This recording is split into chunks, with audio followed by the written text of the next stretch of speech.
What's up, my friends of the film fandom, wherever you may be and however you may be watching? Thank you so much for giving us a little bit of your time. You know, this is a movie that I've heard a lot about. A lot of people have really buffed this movie up for me, and I was like, I need to get around to seeing it because a lot of people I really trust were saying, hey, this is a great movie. I know Tex said it. I know Nick from Lost River Driving had told me a while back that he really liked it. So it was time to give this a shot. I'm really angry at myself for not doing this a couple of months ago during the Thanksgiving time of the year. But better late than never. And I think it's a worthy movie to talk about anyway. Here to talk about it with me, of course, is my two favorite moviegoers in the world. Starting with my hetero life mate, Jeremy. What's up, brother? I get to have my hands on the buttons. I get all the backstage privileges. He's become drunk with power. Yeah. So that's fun. I'm already calling flag. Okay. I'm not even gonna try to respond to that because I'll start putting like really dumb shit in here and we'll start fighting it out. Oh, that's funny. That's honestly part of one of the reasons I did it. Oh my god, back and forth. the 80s, 90s conversations. It's going to become a meme war. Is what it's like going I said, it's just going to be like clips of different memes and gifs and all kinds of dumb shit. It's going to be like 90% memes and like 10% us talking. Yeah. Speaking of someone, the internet speaks. Speaking of someone who's untenable sometimes, Shane Bones started to say, "Come in, Tex. What's up, brother?" Welcome to Cooking with Tex. Here tonight, I have the tips for if you're ever preparing the human female for dinner. I'm here to give you the important instructions. It's important to get a good, like 300 degrees, kind of set it with your hand a little bit, make sure it's right, eat good even flow, right? Get some air in that oven, get it going.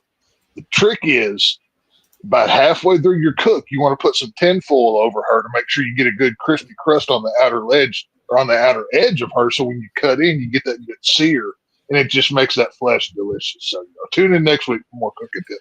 Yeah, it's a cooking show now. A cooking show. Yeah, it's a cooking show. Well, hey, Tex can have his own spin-off show of cooking. Yeah, I'd watch it. As long as it's about cannibalism, I'll give you all the cooking barbecue tips you want. I come from the land of it. I know all these things, so it's fine. No worries.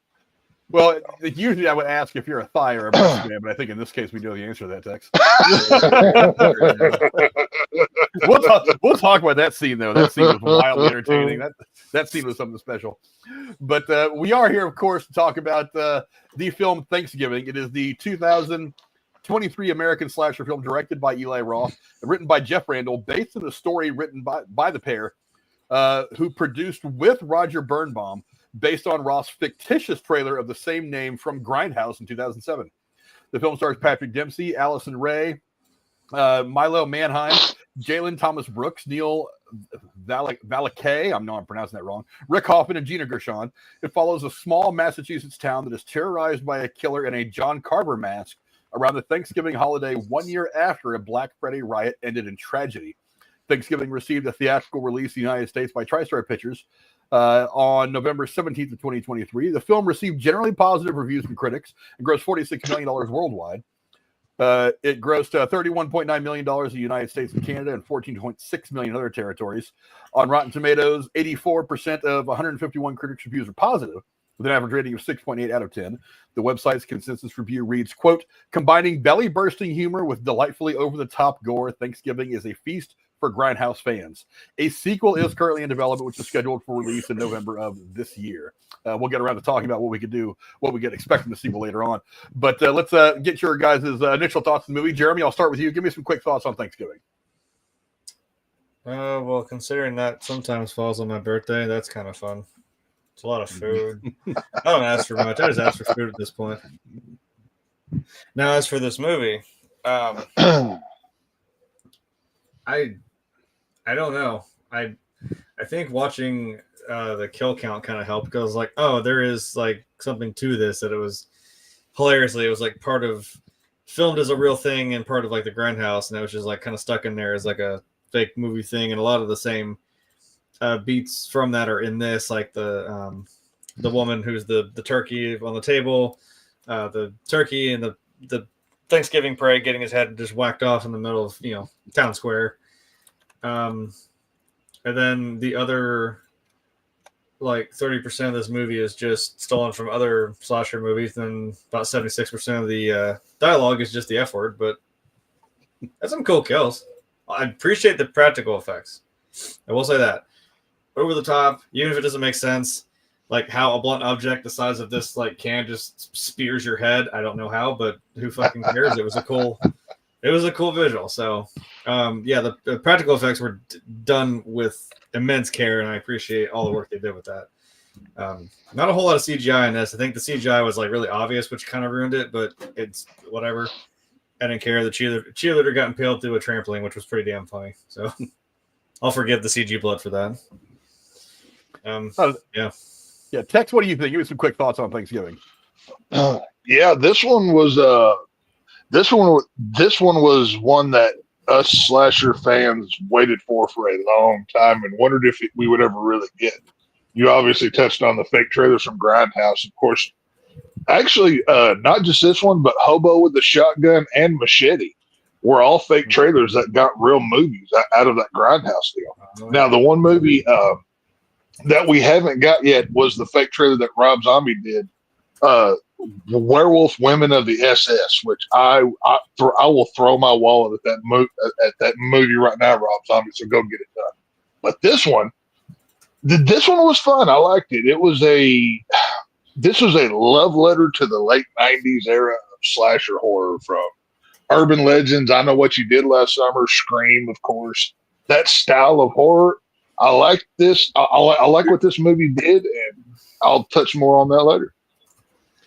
Yeah, I was talking to Tex right before we went live, and I told him that for all the hype that I got about this movie from people whose opinions that I trust a lot in movies, I don't usually listen to anybody when it comes to movies. I generally just want to go see it. I just want to see it and not listen to what anybody else says. But there are people in my life that when they say that a movie is good or bad, I can generally trust their thoughts. I heard a lot of people really talking up this movie when I finally got a chance to watch it yesterday. I was kind of like, I really do wonder if maybe my expectations had gotten a little high, and then when I got the movie that was good but not great, the way that a lot of people were beefing it up, that maybe it was just kind of that I had just kind of like let my expectations get the best of me. But the reality was, while the movie had great things about it, opening scene at the Shop Mart or where the hell it was awesome. That's probably the best part of the entire movie. Right, Mart. But it was a fantastic start. But the movie itself, I was just like, this is just kind of another retelling of Scream. There wasn't a whole lot of anything in it that was overly new, except for the fact that we're getting like you can get themed horror movies like we have. Mm-hmm. I've always said that Christmas and horror goes very, very well together. So we get things like, Black Christmas, Saint Slays, things like that. Terrifier, the last one. This is like Thanksgiving is one of the holidays that people tend to overlook when it comes to every kind of movie. Like even movies that are set around Thanksgiving is not important. It's just a movie. So basing it on someone like on John Carver, who was a real person that existed, only not as murderous. Kind of basing on that was kind of a unique take on things. But the body of the movie itself, I didn't think was anything that special. Was it entertaining? Absolutely. The kills, some were really, really good. Some were one or two were kind of half-baked. I wasn't overly impressed. The one that Tex was talking about earlier, the girl in the oven, that was something. That's the top. That was something. That was a winner for me. Wait. But, I guess you could say that's the chef's kiss. When he stabs that thermometer in her, it's like, oh my god, that made the whole freaking scene. That was just tremendous. We'll get around to talking about the individual kills in a second, but overall, I thought it was an entertaining movie. This wasn't what I thought everybody was describing it as. I mean, I heard a lot of people saying like, "Oh, this is one of the great slashers," and blah blah blah, and I was like, I've seen Scream, and this was pretty much a different view of Scream, even down to having Patrick Dempsey in it. But I mean, to be fair, that's what the 90s were, though. Not a bad movie, but not the step up for the horror genre that a lot of people said it was. But we'll get into that in a minute. Let's take a minute now to talk about Eli Roth, the director of this film. Obviously, he's extremely talented. I thought I had a good picture of him, but I don't. Extremely talented. A long history of doing some really cool stuff in movies over the last 15, 20 years. Tex, what are some of your thoughts on Eli Roth as a director and how he did this film? Well, I just like many consider Eli Roth a modern day master of horror. From the Sam Raimis to the so many people that have Damien Leone's even I would put up in there. Eli Roth is one of these people that he may even be a bigger horror nerd than I am, and that's saying something. I mean, if you've ever listened to his podcast, History of Horror, that he did with AMC, and you can both watch it and listen to it. This dude knows what he's talking about. He has not just studied American horror, but Italian horror and everything else. Look at some of the films he's made, from The Green Inferno, Cabin Fever, the Hostel films. So much stuff he has done that this guy, he knows his style. He, like I was talking to you before we went live, he has perfected the slow burn style. A quick story about that. The 2014 movie Clown. I don't know if y'all seen it or not. He helped produce that movie, and before he would sign on to the people who were making that, he actually met with them to sit down and be like, okay, tell me this, whatever he was prying them. He even made the people who made Clown sit down and write out why the clown is doing what he's doing, whether they put it in the movie or not. That's how deep he goes into character exploitation to fulfill the story. Now, some slow burns work and some don't. But in the case of this film, I think it works beautifully. I will see anything he's attached to horror wise, and I'm an Eli Roth guy. I like what he does. Jeremy, how about you? Give me some of your thoughts on Eli Roth as a director and how good he is. Yeah, I would just echo what Tex said. I agree. In terms of more modern horror, at least within the last 20 years, if there was a Mount Rushmore of these people, Eli Roth would definitely be on there. You said, he knows what he's doing, and one of my favorite things every year was to watch the Eli Roth's History of Horror, because that is not only just watching these movies, but seeing all the people that are involved with it. He pulls in all kinds of people from that world that I'm sure we've all talked about, Stephen King, Guillermo del Toro. He got John Carpenter and Rob Zombie at the same table. You got to be somebody to do that.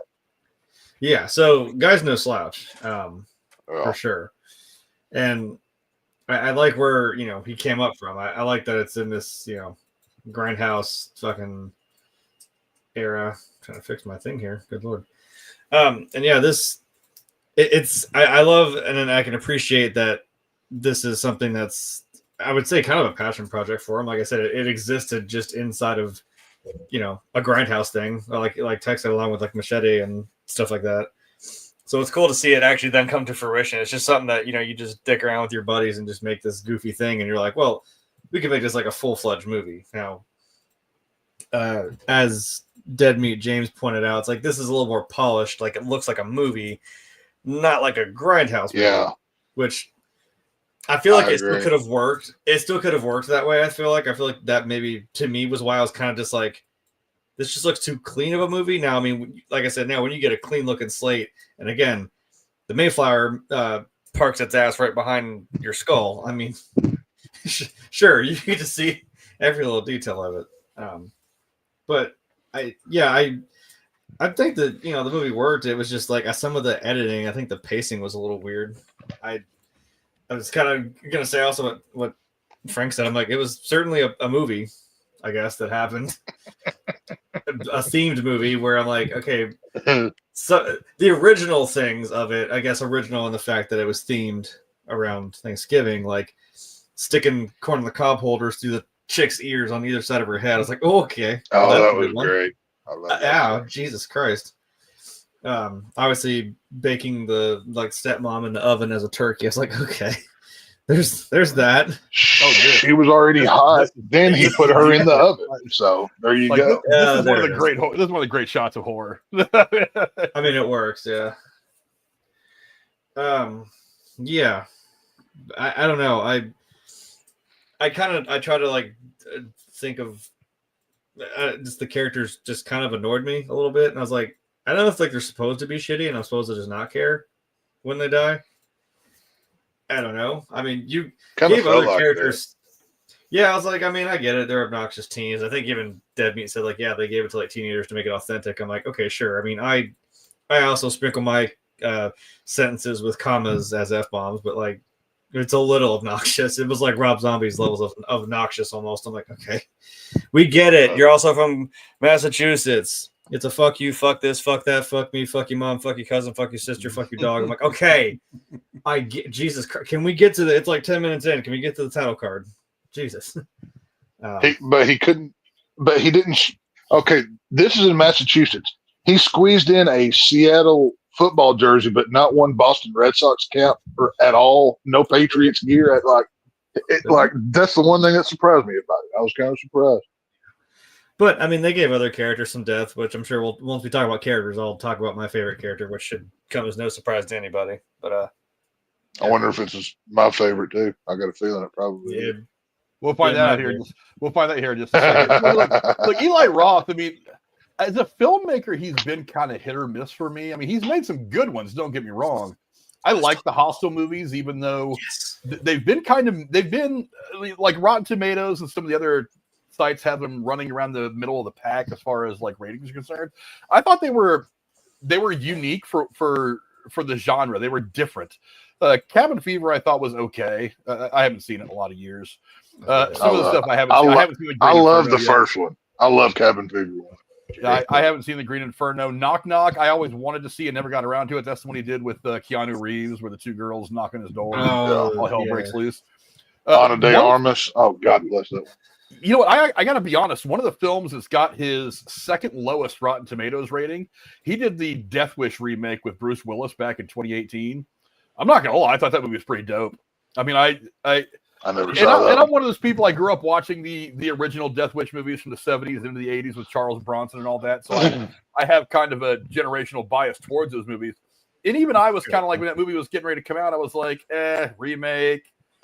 You know, do you really want to? And then I watched it and I was like, it's actually pretty good. It doesn't try to be a remake or a retelling. I kind of like the fact, I think it was, I don't know if he did this intentionally or not. He didn't try to make it connect or give it any connective tissue to the original at all. He's just like, I'm just naming it Death Wish and got the same base story. Crazy shit happens to this guy and this guy takes revenge in his own hands. That's it. That's the only thing I'm taking from the original story. I'm just going to do this on my own. I'm going to give us a whole different twist. Modern people, different actors. It did have a very good cast in it as well. I thought that movie was a lot of fun. I really liked it. It's got 18% on Rotten Tomatoes. I don't understand why. And but we can't deny that he did his lowest rated movie, probably for good reasons, was Borderlands. I mean, that movie, still haven't seen it. Never saw it.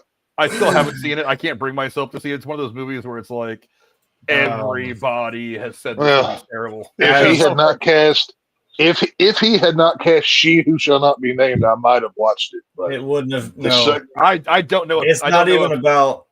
It's not even about that. Trust me, I saw it, and as the gamer, I'm gonna fucking tell you guys: do not waste your time, especially if you play the game, because you are really gonna hate it.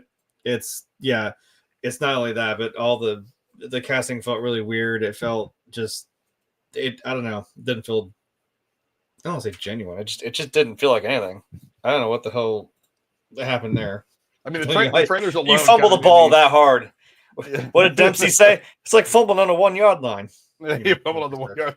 Yeah, that was not. And you know, honestly, he was making terrible Boston action. He was making this movie about the same time he made this one. There's a little bit of trivia I have in here about this earlier that maybe explains why that movie did not end up being what a lot of people wanted it to be. But you know, we'll get around to it here in a minute. Talking about trivia, but yeah, I mean, look, I like Eli Roth as a filmmaker, but he has been kind of hit or miss with me. Also, I do want to point out that he's also a very good actor. He played the Jew Bear in Inglourious Bastards. Beautiful. Yeah, he did. Yeah, best work. That alone makes me want to see him act more. Because that is a fantastic movie, and he is fantastic in it. Yeah. He was also a fighter pilot in Godzilla King of the Monsters, an uncredited role. It's weird. I didn't know that. All right. He was in that movie The Idol that came out and caught so much shit for all kinds of stuff. I haven't watched it because I don't. Usually when there's a lot of drama surrounding a film, I try not to watch it, and there was a lot of drama surrounding that one, so I just kind of switched off. That movie Clown that you mentioned though, Tex, that's one of the ones that it's on Tubi, and I had seen it, and I was like, maybe Clown is really good. Yeah, Clown is a low budget, very dark, very twisted film that I love. It is without spoiling anything, basically a guy puts on a clown costume that he finds, and he finds that he can't take it off and the further he goes, the more crazy he gets. It's pretty good. I really enjoy it. I dig it. Yeah, I'm gonna have to put that one on the list at some point for the future because when we did Yeah, Stitches yeah, a while it's back, good.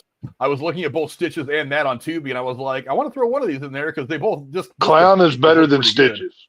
That's Clown is kind of what better I'm than figuring. Stitches. I wanted to do something kind of goofy, funny, and horror at the same time. And while I enjoyed Stitches a lot, it was fun. I think we need to go. Stitches is more comedy, whereas Clown is just dark, demented, evil. So different kinds of horror, but both good films. Yeah, we'll have to put Clown in the rotation because the more and more I see that movie, the more I want to check it out. But I want to shout out the chat real quick. Jonathan was the first one in. He said H. I guess that means he was trying to say hi. Hi, Jonathan. How you doing? Subscribe, like, and share us around. Good to have you here. Nick is telling us all about Casey. He's putting all the Casey stuff out there. I'm not going to read it. But where does he put? But where does he put his video games, though, Dr. Nick? I'd love to know if you know. Well, he gets to that later on. He takes them out and blows on them. Cora had texted me yesterday. She goes, "What are you guys doing tomorrow? You guys doing a stream?" I was like, "Yeah." I was like, "But it's going to be a horror movie, so you're not going to like it. You might want to sit this one out." I was like, because I always tell Cora, if you want to give a horror movie a go, I mean, I'd say let me know which one, watch one. Let me know if you can stomach it or not, and we can work that in there just so you can review a horror movie. But she's not a horror person. Hello, BJ. Good to have you here as always. No, BJ, you're not in the wrong show. You're here. You're right where you need to be. I think Tex was talking about his cooking channel that he's apparently. Oh, my cooking channel. Hey, I can't help it that human flesh is delicious. All right, God made it that way. I just barbecue it. It is what it is. And you slice that little bit off. Oh, you even got the shot. Yeah, yeah. Well, hey. If you have such delicious food, you must have a table and plate worth putting it on. So you can't just throw it on Tupperware and eat. You got to make it look good. So whatever. Well, Tupperware's for the leftovers. That's yeah. See? No, there's no leftovers. The movie told you that, Jeremy. That was the setup. You're welcome. Yeah. I'm glad you got it. And, Nick's reminding us what Casey does in his spare time. Mm-hmm. He also says that you're a smoke show, Tex. Hey, that's what my woman says, so that's all that matters. So it's all good.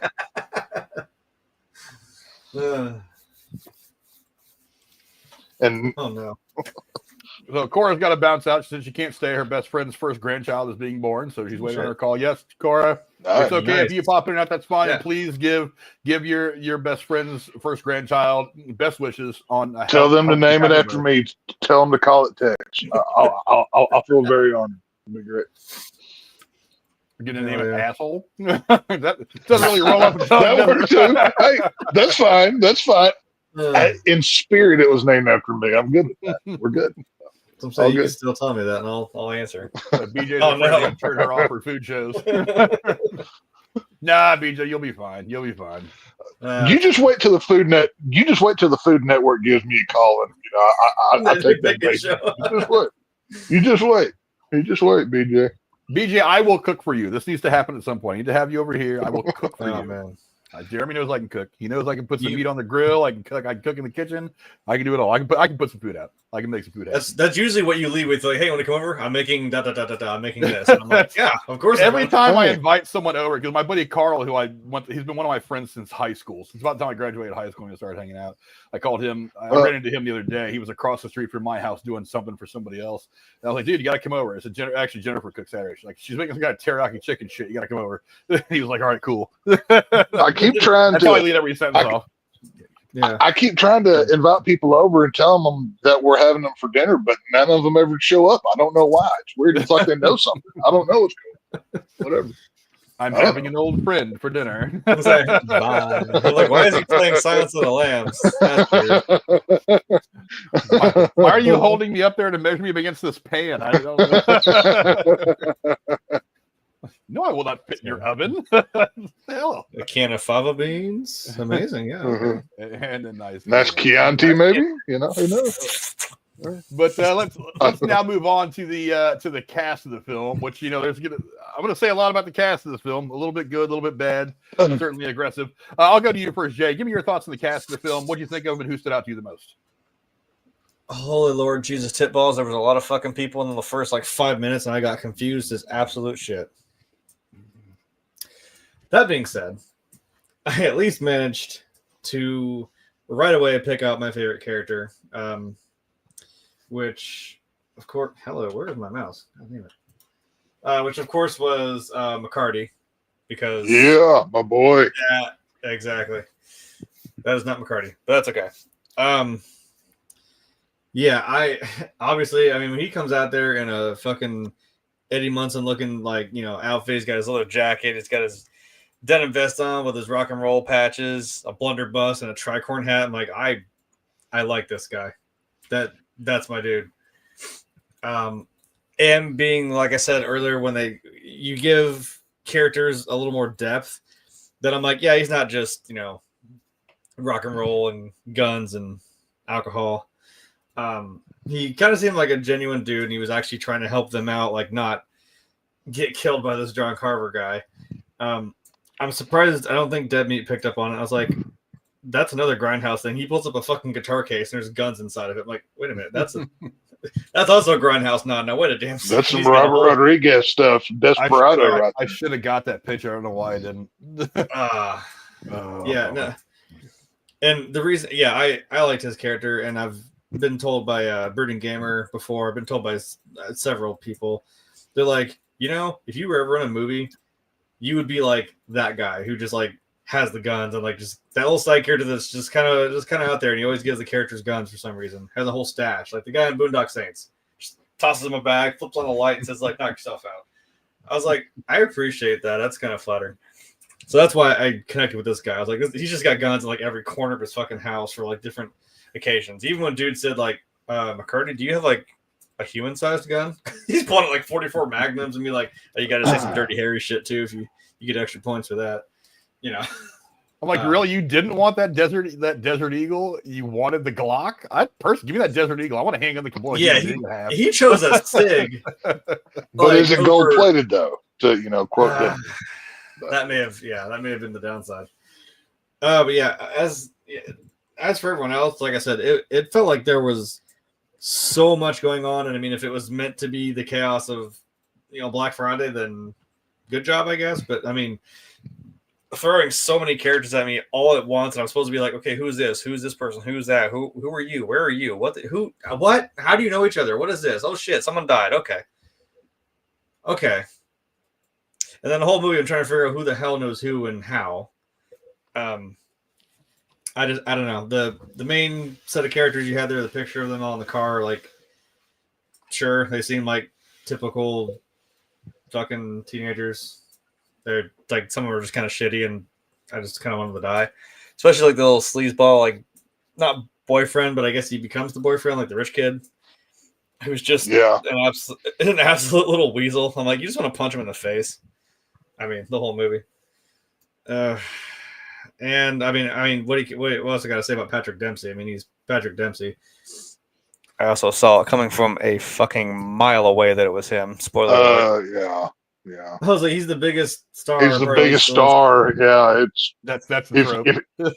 Yeah. I was like, but I'm hoping that it's ironic that I'm like, maybe he's not, but that was maybe like 98% sure it was still him. But I was like, there's a chance. But I mean, this whole movie, I'm like, he's the most well-known star in this movie. And of course, when he sits down at the desk and tells him like, yeah, don't trust anybody, I'm like, it's fucking him. Damn it. I'm like, I've seen a movie before. And I don't care about the cheesiness. I mean, I get it. It's a Grindhouse-esque movie, so that's part of it. Well, every good horror movie has a certain degree of cheesiness. It's a matter of how much cheesy you mix in with the rest of the movie. Y'all have to keep in mind this kind of cinema. The cheese is built in. It's I mean, it has to be there. We're talking about a guy in a John Carver mask. I mean, I get right. Yeah, it's. I think it's great that at least the guy's name is at least kind of funny to the the whole Thanksgiving thing. I'm like, his last name is Carver, for Christ's sake. Like, okay, that's funny that worked out the way it did. So, yeah, and you're making a themed movie again. We're making one about Thanksgiving. Like me and Tex were talking about the new one coming out called Hard Eyes for Valentine's Day. I'm like, but it looks kind of fun. I don't know. Well, I hope you review that one because there's looking like some good movies coming out next month. I'm interested in that one. I've seen the trailer for it, and I'm like, okay, I want to see it. I'll give this one a go. I got tickets already. Yeah, but Tex, did I ask you about the cast already? I just totally forgot what I was doing. No, you did not. No. Go ahead. Give me your thoughts on the cast and who stood out to you the most. Well, since Jay got McCarty covered, I'm just going to go John Carver. This isn't, there is a lot of low budget slashers that we get, but very rarely do we get ones that make a splash. And I mean, I know y'all buy the horror merch, but for the ones watching that don't, this guy, I mean, this is the first time we've seen him. This guy's got action figures from NECA. I don't think they've made any Funkos of him, but they've even made like stuffed dolls of the turkey from this movie. This movie was a hit, and John Carver's the reason for it. When you look at the design of this character, to me, it's kind of like a mix of Michael Myers and the Miner from My Bloody Valentine, which is a great look for this character. And the way it's simple, but it's effective. I mean, obviously, now the John Carver's boots being a dead giveaway for the end of that was kind of a stupid out. I mean, how many people wear black boots? But whatever. But that being said, I like, obviously I'm a proponent of supporting horror, pushing it to the forefront. And, we've got 15 different Jason movies. It's time that we move on to new characters, new slashers like the Art the Clown, John Carver's. And by supporting these films, they're going to grow and the next generations will have these. So, I think John Carpenter looks cool. I like the whole voice changer aspect that they adapted, which there was one thing. See, the voice of John Carver. Y'all know what Eli Roth sounds like, right? Like y'all have heard him speak. Mm-hmm. Does he not sound like Eli Roth in this movie? That'd be pretty wild if that was him. I think that'd be really funny. See, because I even looked it up. Yeah, he may have well, no, I looked it up and it said that it was Patrick Dempsey with a voice change. But I can't not hear Eli Roth whenever I hear John Carver talk. Maybe they dubbed some over. I don't know. This is just what Google told me. But John Carver, he's a interesting character, simple mask design that works, especially when half of it is like melted and it's kind of sliding down. I love that design of that character. And John Carver's cool, and I want more of him. I'm kind of mad that burnt mask was only there for like 5 minutes. I was like, okay, now it looks really cool, and then you're just gonna toss it out for a new one. On the flip side of that, he takes that one off, and there's like 5 more laying there.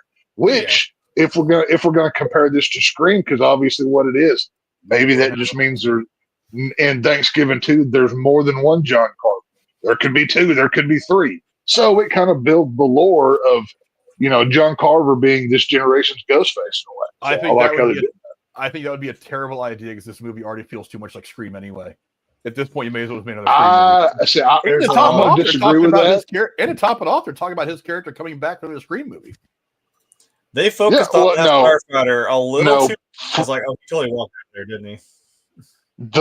The last reports I heard was Patrick Dempsey was not coming back because they got somebody else to play Neve Campbell's husband or to play Sydney's husband in that movie.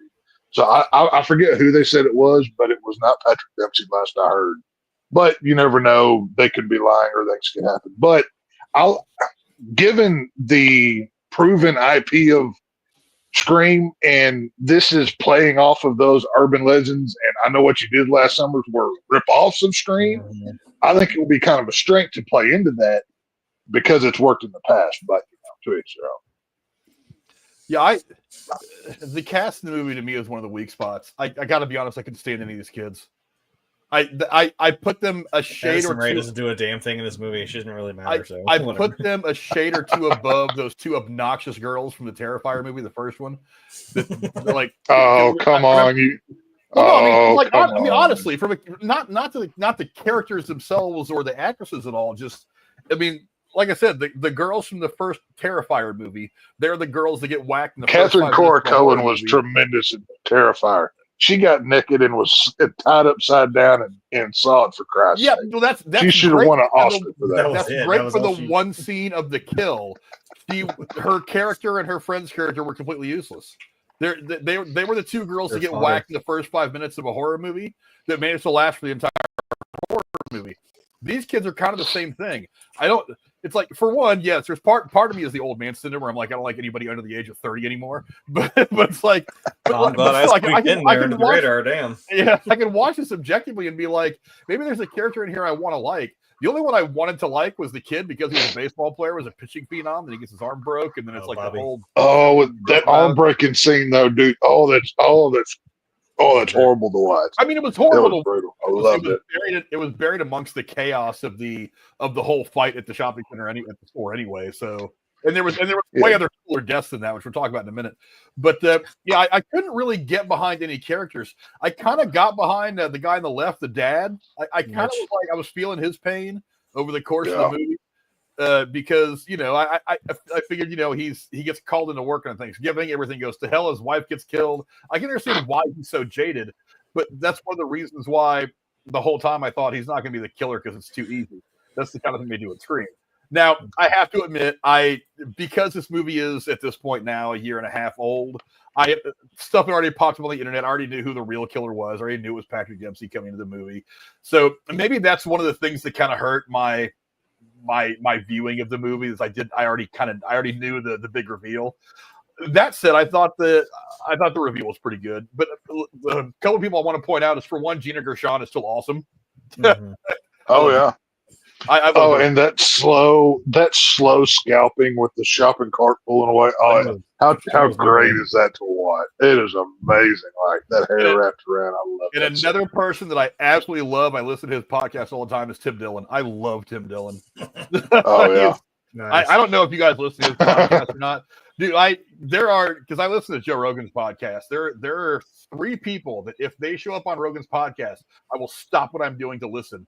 Tim Dillon, Mike Baker, the former CIA agent, and Elon Musk. If those guys are on my feed, Joe Rogan Experiment, stopping what I'm doing, I'm putting that podcast. Hey. Especially Mike Baker. That guy is insane. You gotta listen to some of his shit. Tim Dillon may have died in this movie, but he can rest easy knowing that John Carver at least fed the cat on the way out. So he at least fed the cat. Dude, he didn't go hungry. One of the scene I was like, I love this scene. I love it when the bad guy does something wholesome because it's so it's like he's getting ready to put his head in the bag and he stops and then he looks at the cat and I'm like, are you gonna whack the cat? I'm kind of expecting him to whack the cat. No, he goes in there, feeds the cat, waters the cat, pets him, and then pets him and just leaves. I'm like, what? It's very wholesome. You didn't want to mess with the cat. The cat didn't do anything wrong. I thought that was fantastic. I was like, that's exactly how you finish this scene right here. Yeah, I love Tim Dillon. Like I said, the kids can't get into him. I mean, Patrick Dempsey, he's a good actor. He's legendary. Yeah, he's put together lots of different genres. He can act, but it's like I don't think his long time coming acting ability, all his work, I don't think it was enough to really ultimately save what was kind of a dry movie. Well, to kind of defend that a little bit, you just call this movie white meat? Was it too dry for you in the oven? It's a. I mean, I'm not telling y'all anything you don't know, but it's a long slasher trope to have. Number one, a group of kids that would never be friends with one another. When you've got the goth, the jock, the brainy kid, like these groups will never exist in real life. Why I love it in horror so much. But you're not meant to like these. Okay, but I'm talking in real life is what I'm saying. And you're not meant to like these kids, which is kind of weird because one thing that Eli Roth did, which he's not, the first guy to ever do this, but he had that group of kids like hanging out early together before the movie to build up, camaraderie and everything else. But no, at the end of the day, they're meat for the slaughter. That's all they're really here for. And, they're victims. They need to go be victimized. They need to be cut up and fed hot stepmom. So that's what they're here for. So let's do this. Yeah, but if they're supposed to be the protagonists of the story, they have to be likable to an extent. The way that who's a girl from the Nightmare on Elm Street movies, if you want to call it Catherine, that's not right. Nancy, Heather Langenkamp. Heather Langenkamp's character. Yeah. It's like Nancy's a character who, like, from the beginning of the movie, you want to be on her side. well, text not included. Laurie Strode, you're supposed to kind of want to be on her side. I like Laurie Strode very much. Scott Taylor Compton was a fantastic Laurie Strode. I don't know what you're talking about. The only Strode in your book, but yeah, part of the thing about horror movies though is you're supposed to kind of get with the protagonist, the final girl, or whoever in the movie theater is going to be, or whoever in the movie is going to be the target of the killer's aggression, or at least the one that's in the way. None of these kids, I mean, it's like, yeah, the one kid I kind of felt for him because, me having the history as a baseball player or whatever. But even after that point, as we got deeper into the movie, I was like, I just don't care. I mean, I hope he kills all of these kids. I hope that's the plot of the movie, because because one of the things that modern horror has to do, and some people do it well, some people don't do it and get away with it because they make them straight slashers. But you have to take the old horror, you have to kind of turn them on their ass a little bit, because how long have we had great horror movies going back to the 50s? So now we're looking at 60, 75 years of horror trope. At some point, you got to turn those things on their ears. That's one of the things I liked about the first Scream movie, is that you kind of, it was the first real push to modernize it for what was 1996, 97 when that movie came out. With the 96, I think. And then the newer Scream movies and stuff like that. And Eli Roth, one of the things that Eli Roth does do in this movie is he makes the technology a little more updated, more than we've ever seen in a lot of horror movies. They're using, he uses Instagram to taunt the kids, and stuff like that. That was kind of cool. But the kids themselves, I couldn't get into them. Like I said, I just really couldn't. It wasn't not even the main, the daughter, who was I guess kind of the one who we're supposed to root for, if anybody. I understand that was the point of her character. The problem is she's not an actress. And you know how they say the first time you do something, you're always pretty bad at it? Well, this is the first time she's acted. She's an influencer. She's she's a TikTok star or some shit like that. Well, Addison Rae. I could tell that this was her first time acting, and it shows. Because the first time you're trying to find your screen presence, you're trying to figure out how to act like you're not acting. You know what I mean? And she was very clearly trying to be over dramatic. It was very late 70s, early 80s style, over delivering the lines and stuff like that. I was just watching an episode of Chips last night, and I was thinking to myself, I was like, good God, the line delivery in some of these episodes, while the nostalgia is strong and I love it, the line delivery is just awful because they're overacting, really over dramatic when they're delivering the dramatic line, when really all you got to do is just say it and let the moment kind of carry it. It's like, that's kind of what she was doing. She didn't really quite know how to deliver different lines with a different amount of force and presence to make them fit what the scene needed. She was just kind of like, all her dialogue was the same. Now, I'm not saying that she can't put work into it and be a good actress. I mean, look, Mark Wahlberg became a good actor. Marky Mark. With a couple of exceptions, are bad. Same thing with who's the wrestler I was thinking of? There's a lot of those. Played Drax. The guy played Drax for one. Dave Bautista. Batista's gotten better at acting. The Rock was not a very good actor at first. Go back and look at some of his early shit. He was not good. But I don't watch The Scorpion King because I have respect for myself. I know. Yeah, I have respect for my own eyes. I don't want them to melt out of my head. It's like, yeah, some people can put work into it and get good at it. This is just her first time out. I get it. But if she was the main protagonist here, if she was the final girl, the acting. I don't know if there really was a final anybody. It just kind of seemed like whoever was left. So that's what was confusing to me. I was like, I thought maybe she was the center focus, at least of the friend group, because everyone else just seemed like the side characters along the way, or maybe she'd be the last one to make it, and maybe like the baseball player, which is kind of what happened. But I mean, a couple of them. Well, I think the black guy lives too, right? Yeah, like the black guy, and so a couple of them survive, but. Yeah, the really annoying white kid. I think the really annoying white kid lives too. Oh, the sleazy boyfriend. Yeah. Or no, yeah, the other guy in the Letterman jacket, right? Doesn't he live? Yeah. So yeah, the guy driving, he gets killed. The girl in the front seat, she gets killed. That's right. They both get killed at the same time. The girl in the middle, she gets killed. Yeah, the Russian girl dies. So I think it's just the three of them back there. Yeah. Yeah. The only two that live. But I don't know. I wasn't impressed with the cast. I mean, like I said, Tim Dillon, fantastic. Gina Gershon always adds a little bit of class to everything. But I couldn't, these kids needed to be enjoyable. I wanted to want to cheer for them. And about 15 minutes in the movie, I'm just like, I really just want whoever the killer is just to chop. Well, I think they were supposed to be obnoxious because you're like, fuck them, let them die. I'm like, if that's the point, fine. It's written that way. To have one or two of them be obnoxious because I know they're going to get whacked anyway, that's fine. But she really tries to be that one girl who's the moral North Star in this. But like I said, her acting's so dry, I can't really get into it. I don't know, maybe it's just me. I don't know. Go into the comments, let me know what an asshole I am if I'm being too hard on this girl. Like I said, shaking his fist at the clouds. It's her first time out. My first time on set doing any acting, I'd probably look just as bad.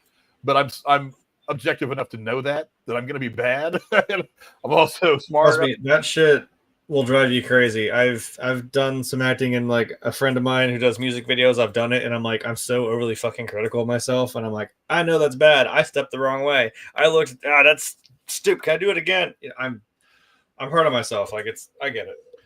Yeah, I'm the same way. I'm hard. That's one of the reasons why I don't go back and watch any YouTube videos, because I know instead of like going back and watching them and like listening to what we're saying and enjoying the stuff, I'd be like, God, I'm just an asshole for saying that. Why did I do that? Why did I pull up like an asshole? I'd never be able to enjoy myself watching our own videos. But Tex comes back at a perfect time. We're gonna go into the plot now. And Tex, why don't you talk to me for a second about the plot of the movie? Did the plot work out for you? Is there anything you would have changed?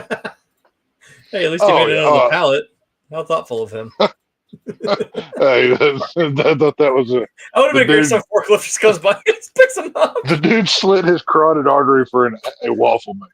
I mean, come on, man. Like, at least make it like a big screen TV or something. But yeah, plot wise, this is kind of a.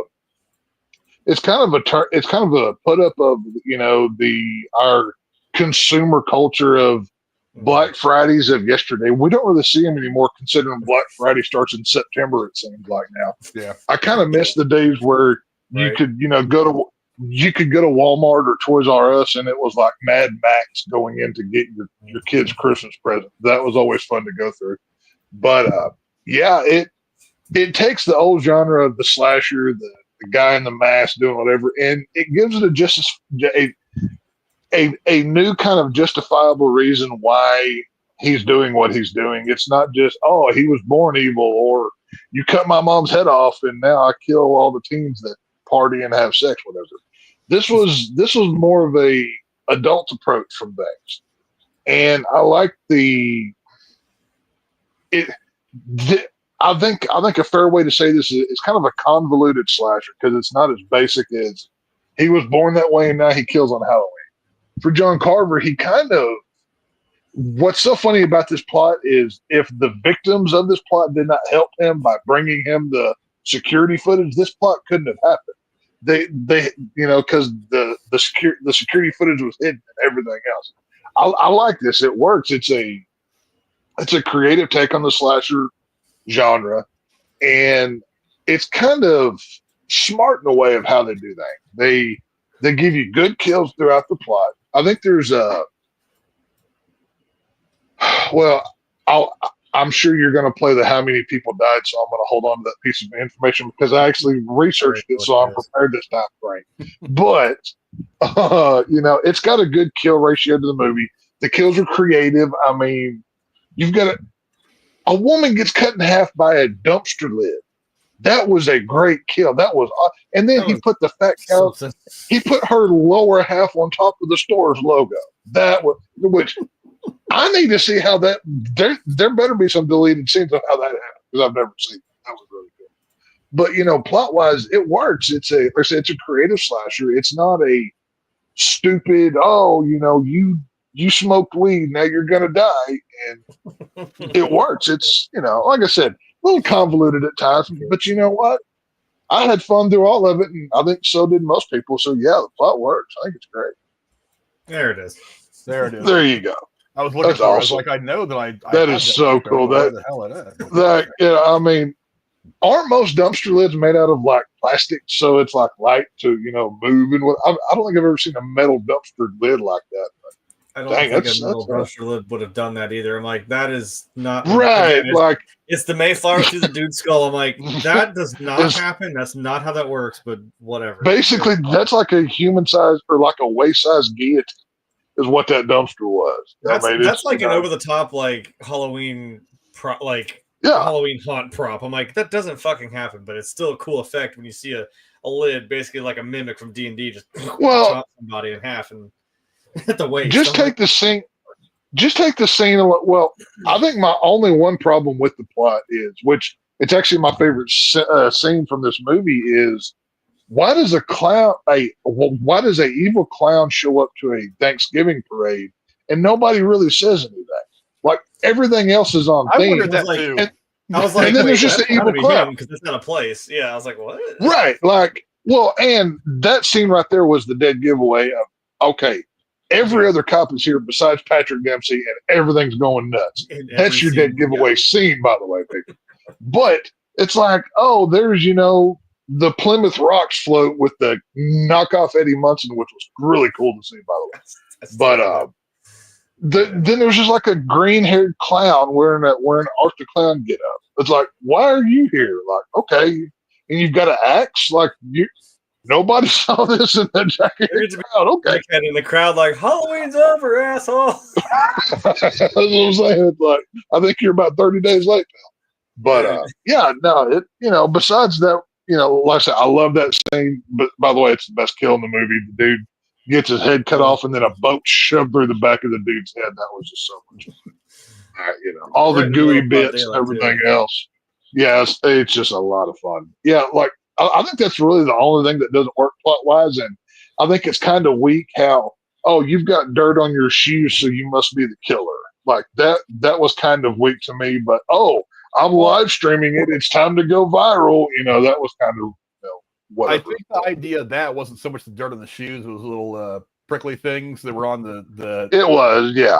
Well, and it harkens back to a little bit of foreshadowing where he's telling her every detail matters or whatever. Yeah. That's what she saw more than the dirt on the shoes, because just dirt on shoes may not mean anything, but the fact that she was walking through all that thistle and he's got that stuff stuck to his legs, I think that was the detail. Right.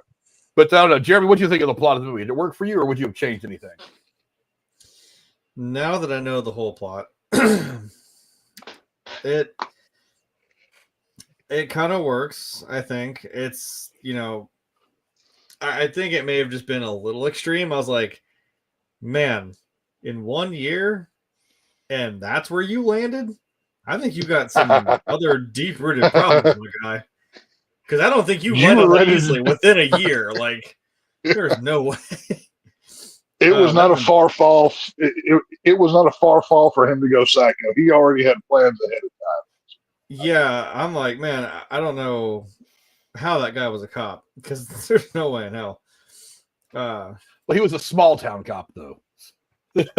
Well, was it? Did you see how bougie that fucking high school was? They had a fucking whole cosmetology, like, apartment-sized fucking room. Like, what is that? What high schools have a cosmetology wing? I've never seen. Well, now, I was going to say, like, Frank knows what I'm talking about. There is affluent ones will.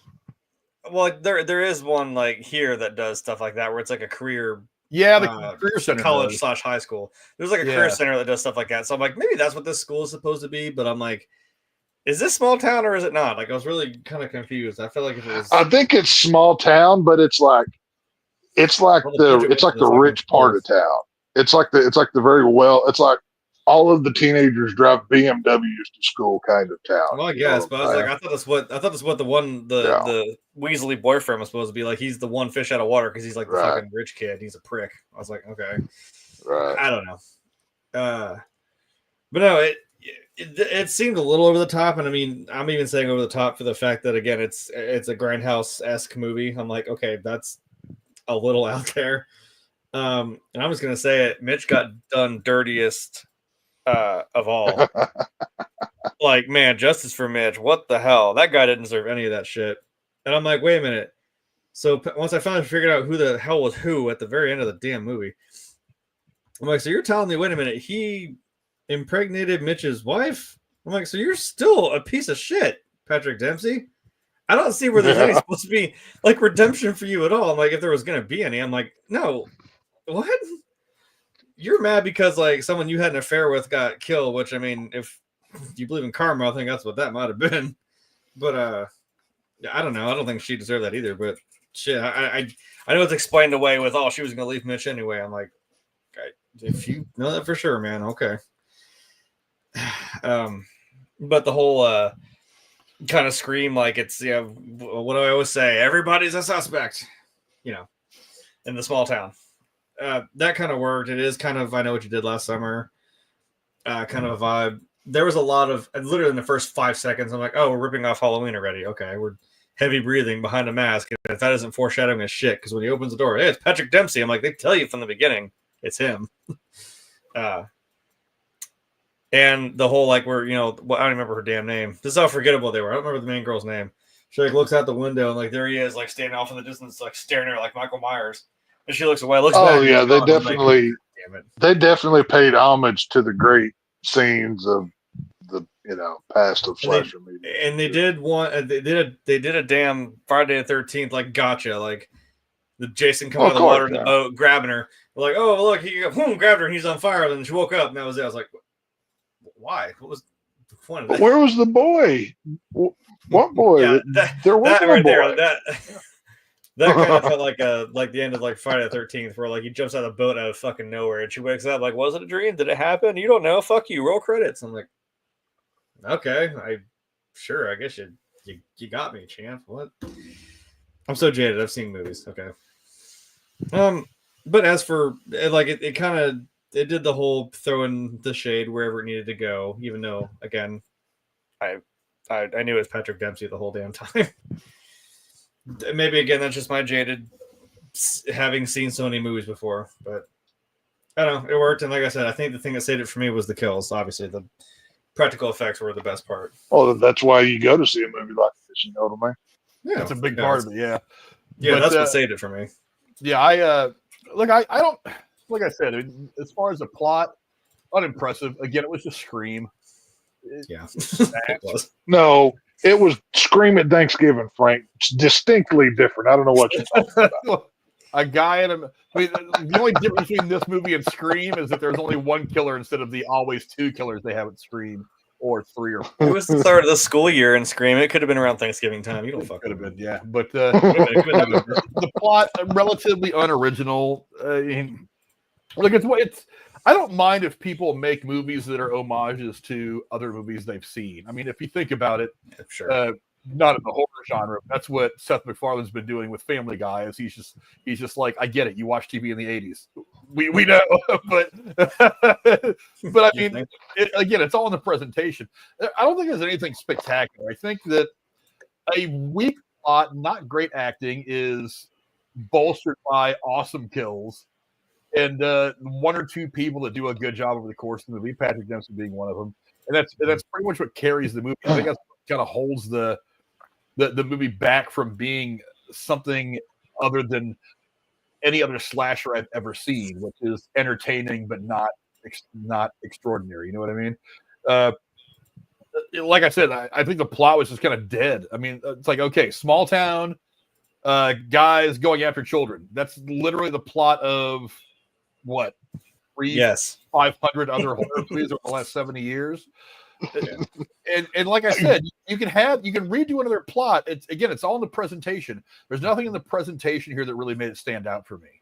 I mean, I think that maybe at one point he was banking on the fact that having the killer be Patrick Dempsey, who has got his certain level of fame, certain level of experience, and certain level of success in Hollywood, that by having that guy be the killer was going to be the big shocker. But that's the trope. You kind of see it coming. And again, I already knew coming into the movie because the movie is a couple of years old now almost, and I can't avoid all spoilers on the internet forever.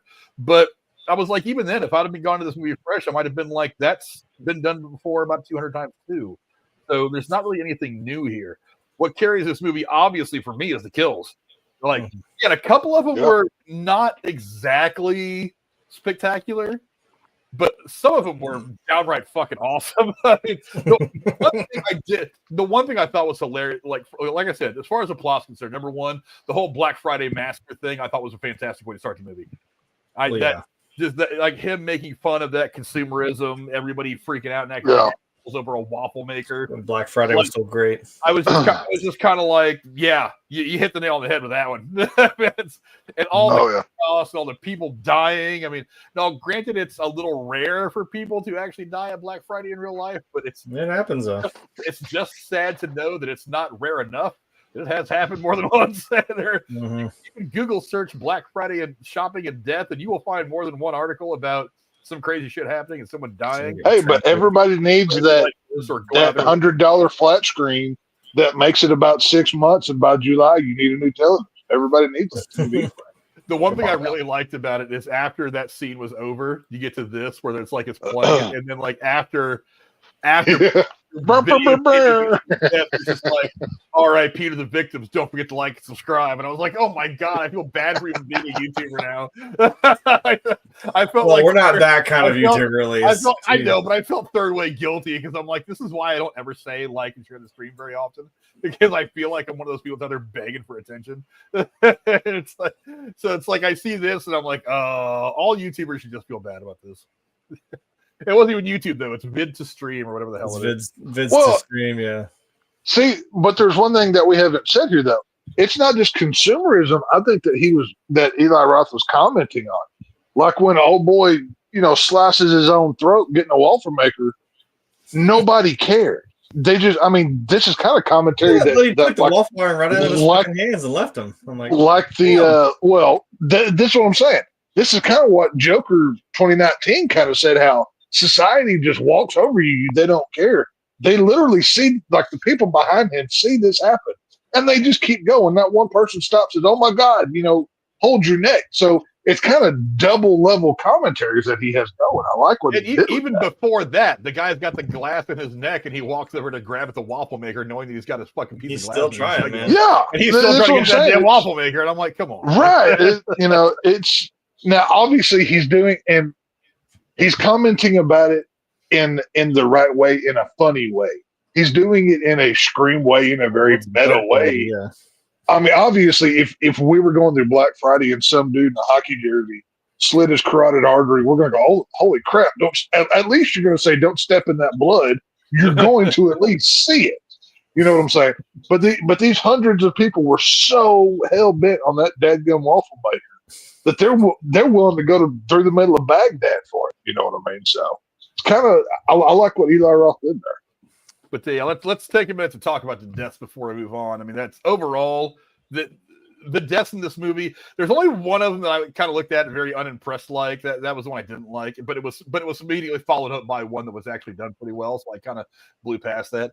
But the deaths in this movie were fantastic overall. Great practical visuals. That one right there I really liked. I'll go to you first, Jeremy. What do you think about the deaths overall? Was there one that stood out to you the most?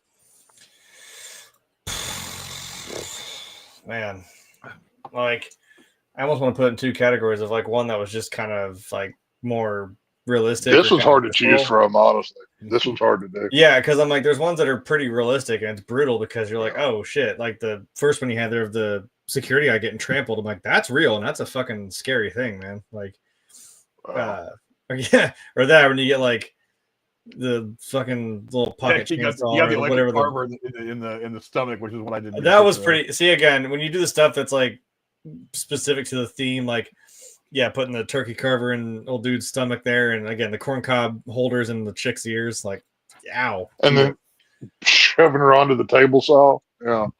Yeah, that just felt kind of. It's like obviously the corn cob thing didn't like kill her. It was just like that's inconvenient. It had a cool scene where you had like the ringing in her ear and like the tinnitus and like the sound going out of him just looming over her as she's trying to crawl away. And I didn't want to say it was cheap, but I'm like, oh, then he just throws her at a table saw that just happened to be there and be on. I was like, oh, okay, that was brutal, but okay. Hey, but that house is never done. Just remember that. Never done. Yeah, that one that's a little. I think that one right there's a little more realistic than getting chomped in half that easily by a fucking dumpster. That was odd. It was cool, but it was odd. I think it's an easy. It's the stepmom in the oven because I'm like that's a brutal way to die, man. Just getting baked alive inside that thing, and you can't, you just burn to death. You can't do it. And of course, the comical, like the little fucking thermometer, like pops at the end, like when it's done. I thought that was hilarious. So I'm not gonna lie, I had a full-on giggle when that happened. I was like, that's awesome. That's that dark humor. I was like, man, we just watched this woman burn alive. Then the little stupid timer went off. I'm like, okay, god damn. I think that was a good one, and then I think it's also coupled with the presentation of her on the table at the end is what does it. Oh yeah, and like I said, and then maybe the Mayflower thing, like Final Destination right through that guy's head was pretty fucking funny. Right? Because it just doesn't make any sense, but whatever. Grandkids are gonna have problems when they grow up. I'm telling you, just watch Grandpa to get fucking Plymouth Rock right in the back of the head. I don't know. Tex, how about you? What do you think of just the deaths overall? I thought the practical effects, the timing, and everything was fantastic with that. Oh, they're fantastic. Well, I've already commented on the clown beheading and the dude getting, like Jeremy said, the Mayflower through his dome. But the one for me, do y'all remember the teaser trailer that from the Grindhouse for this movie? I do not. I've seen bits of it. The teaser, like, it was bits and pieces of this movie, but the really selling point of that fake trailer was the trampoline kill. And it's the girl, the cheerleader, showing some, skin, doing her thing, whatever. In the teaser trailer, she showed full on, she almost got naked doing it, and she did a split one time and took that knife right down Main Street, if you know what I mean. Right up Main Street. But they did a little more of a not PG version in this film, but I like that trampoline kill just because you do get the head snapping and you see it turn all the way around. Just don't stare too long at the neck because the practical effect looks really cheap. Like the more you linger on it, so goofy. They should have cut that a little bit quicker. But besides the Mayflower, beheading, I like the trampoline kill. Obviously, the cheerleader doing her thing and boyfriend just in awe, and then, he pays for it, and then she really pays for it. So I dig it. I like that one. Yeah, I was the kills for the most part was really good. I thought the whole neck snapping thing was. This one was dumb because I'm like, come on, I've seen neck snaps in 1,000 movies. Right. Yeah, but you're not watching that scene for the neck, though. You're watching it for what's behind. That's what I was saying earlier. Like that one was unimpressive, but it was followed up by the trampoline, which I was like, okay, this completes the scene. Yeah. This is a much better. This is a much better death. That was a lot of fun. It was even better in the trailer because old girl showed her cans off. But the one that I thought was most poignant though was some of the stuff that happened at the Crazy Mart earlier in the movie. Yeah. And like this scene right here where she like falls down trying to get away from the crowd, then she gets her head like smashed between two shopping carts. Gets her hair caught in one of them, and as the lady's trying to pull her cart away to go down the aisle to go continue with her Black Friday madness, you can see like that skin ripping away from her scalp. It's scalped. And I was like, good God, what is that all about? That was awesome. That's the kind of death that I love to see in a horror movie. And just like we said with dude this is Thanksgiving, and like no one really cared. They just walked right over past her. They didn't even care. Yeah, this is Thanksgiving, and the whole connection to Indians, so somebody's got to get scalped, right? So why not? Right. And then of course the whole getting baked in the oven. I was like, wow, that's brutal. Especially when you consider that everything she went through trying to get away and almost getting away. She almost got it, man. Like for a minute, I was kind of rooting for her. I was like, come on, let this lady out. She's put a lot of work into this, but no, into the oven. You know what's kind of funny about that scene? That goddamn thing right into her back. That pitchfork. That was insane. Yeah. Well, he threw that like he was an Olympic, athlete or something. But like, that whole oven scene, obviously John Carver puts her in. Then he's kind of like peeking through the window, and then when he goes to maybe my favorite moment in that scene is that little bit of hope that she has when he opens that oven door, and she thinks, "Oh, thank God, I'm going to get out of here." And right then is when he jabs her with the meat thermometer, and that's when she knows all hope is lost. And in scenes like that, it's the little touches of insert a little bit of hope just to take it all away and drive it down even further. I love when horror does that. Yeah, I also like watching the kid get his head bashed in with the meat tenderizer. Time to go viral. Yeah, because sometimes beat him over the head with it. sometimes you like look. It's great to get a kill that happens in a really crazy, unique way, like getting thrown into an oven or getting smashed by the metal lid of a dumpster. But every now and again, though, the brutal, visceral kills are sometimes the best one. There's nothing special. There's nothing, no unique tool. Just a meat tenderizer and a head, and what happens when those two things meet with velocity. And I'm like, those are oftentimes some of the best kills in a horror movie. The funniest thing about that scene, though, besides obviously the violence, is John Carver wearing the Garth Brooks ear mic that comes around and it sticks out around the mask so he can talk. Just looking at that, I always found hilarious to see. I think that's hilarious. But let's talk for a minute about obviously, I said it at the beginning, there's a sequel currently in development that may come out this year. I mean, I don't know. Look, I'm not saying. Look, I always say sequels, remakes, whatever. If you've got a good story, go for it. Shoot your shot. I don't know. Sometimes I feel like it's just best to leave the movies one and done. I don't know. Tex, what do you think? Upcoming sequel, it's most likely going to happen. If it does, it's probably already not past development. It's probably going to be filming here shortly. Do you think we really need a sequel? What do you think it could look like? Well, I'm going to steal one of your lines here, Frank. Do we need anything? Yeah, I'm up for it. I can't wait. I mean, Eli Roth's already got my money. He don't even know it yet. But I'll be there for it. We don't have. I mean, I still say the best Thanksgiving horror film is probably Blood Feast, but this one's right up there with it. And one thing, obviously, as sequels go, they tend to get more expensive. Technically, we don't even have to have Patrick Dempsey anymore for a sequel because, hey, he got burned up. So he's going to look real different. If you follow my logic here, maybe that fire morphed his look so he doesn't look like the expensive Patrick Dempsey anymore. So we can now cast somebody cheaper and put them in a mask, a.k.a. Michael Myers, everybody else. And Thanksgiving 2 can have a small budget, be profitable, just like so many other slasher horror films have been. And I've said it before, but I'll say it again: there is no more fan base loyal in movies than people like myself, Jeremy Frank, of the slasher variety that will pay to see these things. Hell, I saw Terrifier 35 times in the theater. I will be there. So I can't wait for it. It'll be.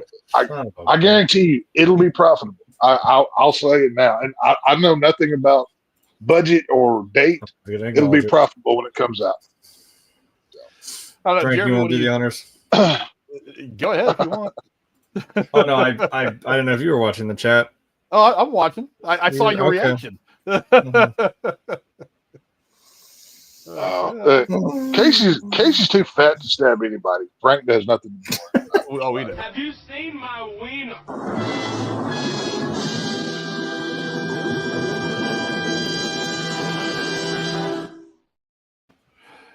And there it is. There it was. Well, I think that's a threat. I should be able to call Homeland Security or something. Can we get him deported? Oh, can we call Tom Homan? Oh, Casey's out of here. I'm calling Tom Homan. I'm getting this thing done. We're getting him sent back to Lupaland. I don't know where Casey came from, but we're sending him back to Tom Homan. Hey, I voted for Trump. He owes me one. Like, I'm cashing in my ticket. So I'm doing this. Oh. But on that note, what was the question? I was sequel. Yeah, we're talking. Yeah, the need for a sequel. Yeah. I don't think this one really needs a sequel. I mean, I'm kind of with Tex. I'm like, after now seeing it, I'm like, I wouldn't say no. I mean, I'd watch it. I'm maybe more so out of curiosity. I'm like, well, what do you do now? I mean, you kind of wonder about like, well, why was there a sequel to I Know What You Did Last Summer? It's like, well, yeah, we kind of tied it up and it just gets more and more convoluted. But I don't really know where it would go. I mean, like I said, that was kind of that classic horror trope of, the ending. There's everyone's being taken in by the paramedics.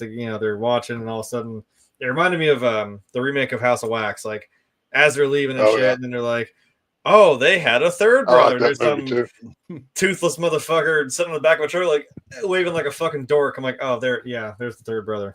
Okay. Yeah, cut the credits. I'm like, okay.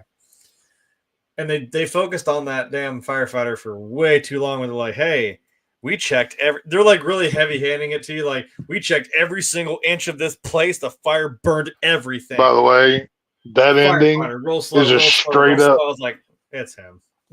That ending is a straight up ripoff of My Bloody Valentine 3D with Jensen Ackles. That's literally how he gets away in that movie. They literally just ripped that from that. That whole ending comes from that movie, by the way. It happened earlier in the movie too. I'm like, I didn't see a kill, I didn't see a body. Yeah, I'm like, I heard you fire your gun off like 3 or 4 times from outside that little warehouse. I'm like, you didn't actually do anything there, which still helped my point that I was like, no, it's Patrick Dempsey.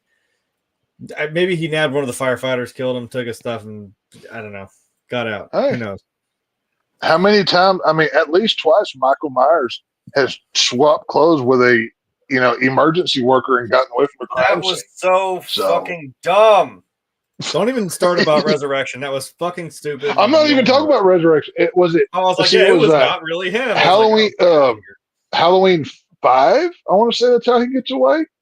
There was another Halloween film where he does that. By the way, he's done that a couple times. So yeah, it's not that hard. So. Yeah, I don't think we need it. I'm not going to say don't make it. I mean, it's not like I hated this movie to the point where I'm like, I will not watch another sequel of this movie, of this franchise. Well, it took me until now to watch this movie. So for all my problems with this movie, it's entertaining. I mean, if I'm sitting around with like my sons one day and I'm like, let's order some pizza and watch kind of a goofy horror movie. Yeah, this one will do the trick. But I'm hesitant to say don't make a sequel because I wasn't blown away by the first Terrifier, and the second one came out. It's a complete movie. It's good. It was a huge step forward for the story in the franchise. So maybe Eli Roth is a very capable director. Maybe he can make a second one that's a more complete film with characters that I actually want to root for. That I actually say I hope the killer doesn't kill them. I spent most of this movie saying, "Kill this fucking kid! I kill him." Kill him, kill everybody, kill the lady that has nothing to do with the story, kill whoever is off on the side, kill the paper boy for all I care. Just kill. If he turned into Dr. Evil, kill the little bastard, see what I care. But so I mean, maybe he'll come back with a more complete story and be able to do some things that he wasn't able to do in the first one for whatever reason. Maybe. But I mean, if a sequel never gets made, I'm not gonna care. If a sequel gets made, I'm not gonna care. I'll watch it. Just because I want to give it a fair shake. I'll try to watch every movie at least once before I judge it too harshly. But yeah, I mean, I can't. I'm not excited. You know what I mean? There's nothing about this that wants to. Like I said, I just now watched this movie like today, and it came out a year ago. Yeah. So being the resident slasher head of this podcast, I will say, speaking for my other fellow slasher heads who live for these things to come out and be able. We can't wait for it to be made, Mr. Roth. Make your movie even bloodier and nastier than this one was. We will be there. If you make it bloodier and nastier, that's something that might draw me in a little bit more. Right. That's what I'm saying. I don't want you to replace the lack of story with more blood and nasty because I still want some story. I want characters that I want to root for. So if you're just going to make it bloodier and give me another weak story, I'm going to be like, meh. It's like the blood's great, but it's entertaining, but I still want some better dialogue. I want some characters. I still say I need just enough story in a film to keep the plot moving. Don't overcrowd it don't elevate it. We need to send a message. No, entertainment. That's all I'm going to the movies for here. If I want, to watch a great epic, I'll go watch a great epic. If I'm coming to a slasher film, entertain me and just murder people by the dozen. So, that's what I come. I don't think Eli Roth will ever see this or hear me say it, but I've got a great tagline or subtitle for your movie. Just call it Thanksgiving 2 Back for Seconds. I'm just saying. there were no leftovers. I said seconds, not leftovers. That's different. There were leftovers. For a second plate because you want more. No leftovers though. Oh, just don't even call it Thanksgiving 2. Just call it the leftover. That'd be kind of cool too. I like that. Back for seconds. Yeah, that's what I'm saying. That would work. That's not bad. That's not bad. Wait, I don't know. But let's get into some trivia now, because I've got plenty. Got some pretty good stuff. Let's see. Eli Roth said that the cat in the movie was such a good actor and performed on cue that he called him Leonardo DiCaprio. The name of the cat is named Tonic, and he previously starred in another horror movie, 2019's remake Pet Sematary. That's amazing. Holy shit. That was all right, but Oscar. it wasn't great. But it was nowhere near as good as the original Pet Sematary. But it wasn't bad. I don't regret seeing. I don't think I saw the newer one. I'm a little sheepish about some things remakes. Dead. Am I right? It was fine. It was the remakes of the classic like 70s, early 80s horror. I'm a little squeamish of those because those things those were so well made. Like I said, low budget, late 70s, early 80s horror is still some of the most time honored horror that's ever been made. And when you go back and try to remake it and put more money and newer CGI and other bigger names in it, you kind of fuck up that formula that made that horror, that era of horror so good. It kind of takes away from it. No, that's just me. But let's see. Amanda Baker, who plays Lizzie, not even sure which one that was. That's how much I actually cared. Is actually from Hanover, Massachusetts, and she is the 9th great niece of John Carver. Her accent in the movie is genuine. Oh wow! Well, shit. I mean, okay, that's cool. There you go. Some authenticity. Well, it ties some legitimacy to that part of America and the history. I mean, it's kind of cool if you can get some deep cuts like that. That's the small things that make movies good. Here's one of the very smart things that Eli Roth did. Let me find a good picture of John Carver. I like this one. In an interview with Real Blend podcast, Eli Roth stated that unlike the fake trailer that had co-writer Jeff Rendell portraying the killer the whole time, he intentionally used multiple actors behind the mask to not give away the identity of the killer. Smart. Also, I had to look. Lizzie's the lady he killed first, the big lady he killed in the dumpster. Yes. Okay. Yeah, that makes sense. And I was wondering why we're focusing on her so much. It's like, why is she so important? This one like dickhead lady. I love that when she rips her face off the freezer door. That is such a cool. Oh, thank you for reminding me. That's another thing they fucking stole. That was definitely the fucking same shot from Friday Jason X, where he dunks her in the fucking liquid nitrogen. Oh yeah. Okay. It was cool. And also, that's the hilarious dark humor of like she goes to pull her phone out. Well, I mean, technically, if you want to go to that route, technically he was paying homage with when he dunks her head in the water to Halloween to Rob Zombie's Halloween 2007, where Michael takes Danny Trejo and drowns him for a little bit right there in the sink. So he's paying homage to all these things. So I like when slashers do that. Are you telling me a kitchen knife beat a machete? I don't think so. Are you telling me just Machete in general just got killed by Michael Myers? Fuck that movie. Hey, I didn't make the movie. Rob Zombie did. Take it up with him. I don't know what Rob Zombie's taking shots at just saying. No, Mikey. Yeah. Let's see. Maybe this is one of the reasons why Borderlands didn't turn out so good, but Eli Roth actually gave directing duties to Tim Miller to do additional reshoots for Borderlands so that Roth could focus on finishing this film. Maybe if Tim Roth would have paid a little bit more attention to Borderlands. Well, I feel like this movie's better than Borderlands, so it's all good. I know, that's what I'm saying. This one was really good in comparison.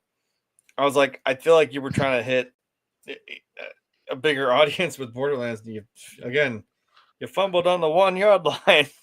Come on. All I know about Borderlands is AMC had a popcorn bucket for it. It was the little robot thingy in the movie. Okay. I don't know what it is, but they made a popcorn bucket of it. Normally, within a day or two that these theaters are releasing popcorn buckets, they're sold out.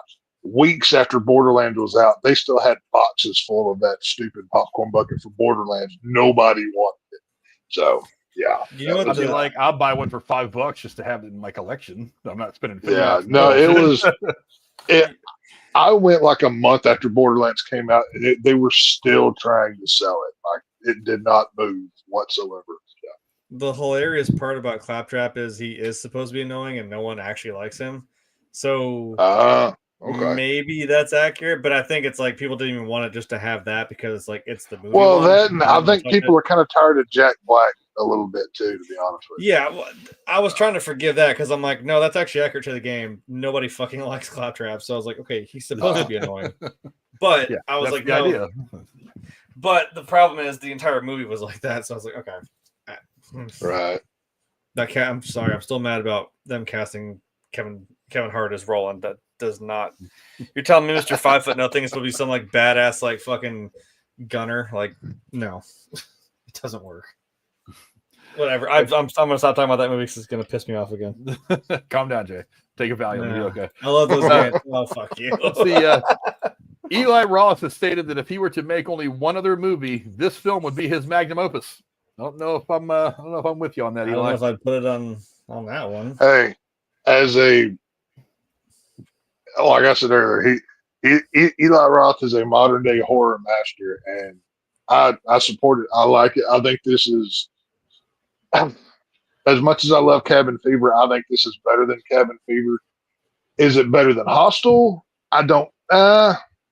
That's an argument that I would take a while to figure out, but it's between this. I think this and Hostel is maybe his best movies, in my opinion.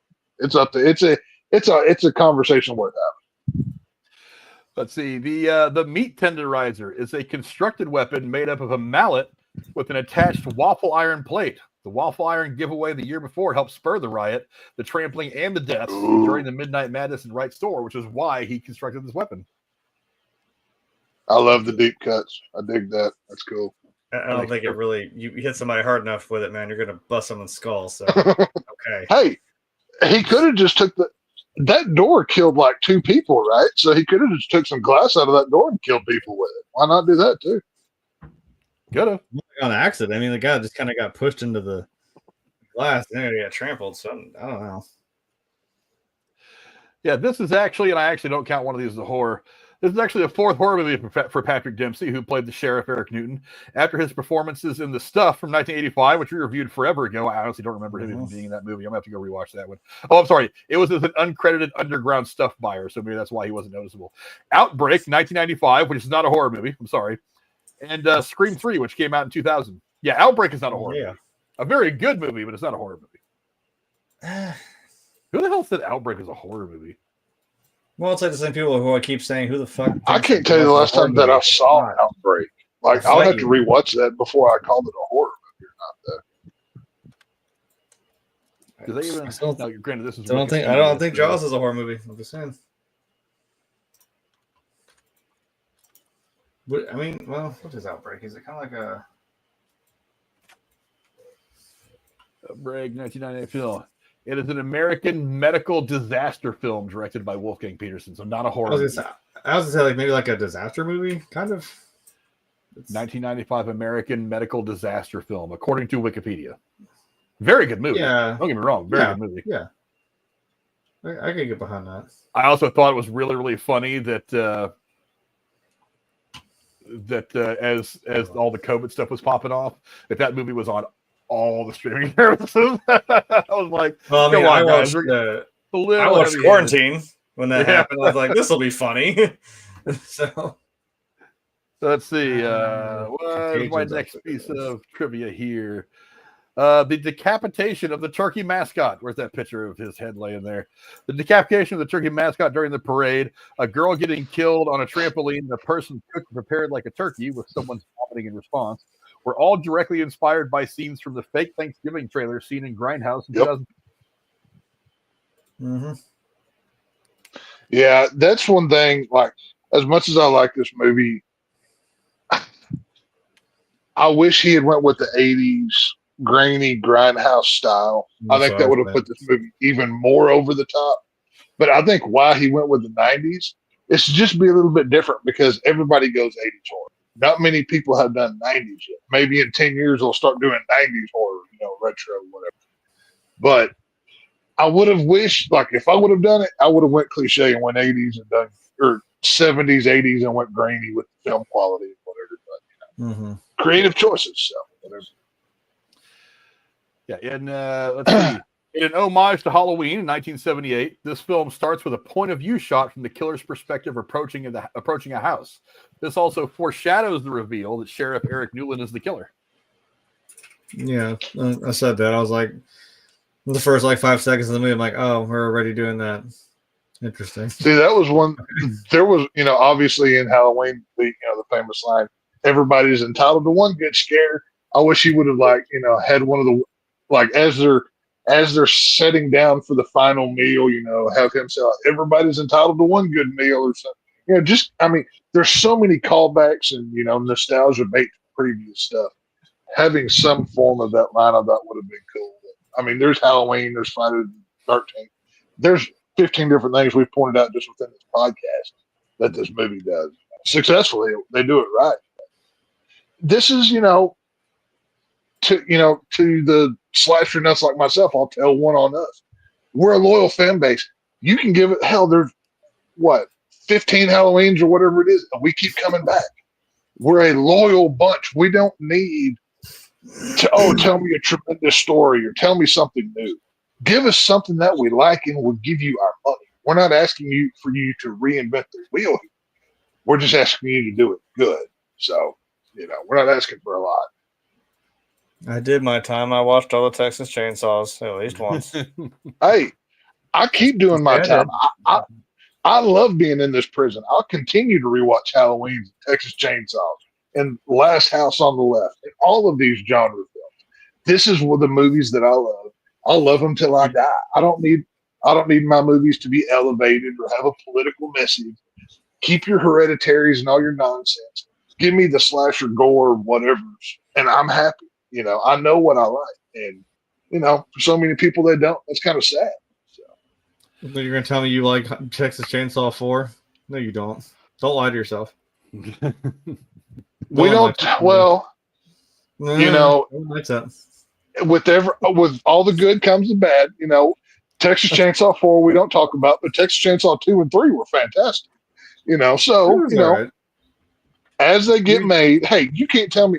How do you not love Chop Chop from Texas Chainsaw Massacre? Oh no, Bill Mosley. No, yeah, 2. Come on, man. 2 is fantastic. I like Chop Top. Yeah, 3 was kind of 3 was alright. 4, I don't. If it wasn't for me, if it wasn't for people like me continuing to watch these things, horror wouldn't exist. So Hollywood owes us at this point. So, thank you. So, BJ was very clear. No. That's what I do, though, man. There's some that let's see. Too, though. Yeah. Back to Amanda Barker, who plays Lizzie. She is a huge horror fan and has had a lifelong dream of dying in a horror movie.